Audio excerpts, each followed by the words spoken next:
ఈ భూమి మీద నేను ఎవరికైనా రుణపడి ఉన్నానంటే అది ఒక్క చక్కరటి అన్నకు మట్టుకే. ఆ పొద్దు తప్ప పుష్ప రాప కూర్చో, ఎంపీ గారికి చెప్పు నా మాట అనకపోయి ఉంటే నేను సిండికేట్కి ప్రెసిడెంట్ అయ్యేవాడిని కాదు. ఎంత దూరం వచ్చి ఉండే కాదప్పా. బంగారం లాంటి మనిషిని పాగొట్టుకున్న బాధ ఉండదు నాకు. పుష్ప ఇట్రా, కూర్చుని ఎంపీ గారికి మొత్తం చెప్పు. లోడు గది రచ్చలు సరేనా? ఏంది జక్కారెడ్డి అట్ట చూస్తా ఉండవా?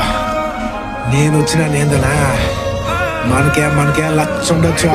కానీ బయటోడు వచ్చినప్పుడు నా పార్ట్నర్ అంతే సొంత గమ్ముంటానా? చక్కరటనా నిన్ను నమ్మి నేను సరికి ఆడను చూపిస్తా, కానీ ఒక్కడికే చూపిస్తా. ఇప్పుడు నీకు ఒకటే దావా, సిద్ధపు చెప్పినట్టు చేయడం.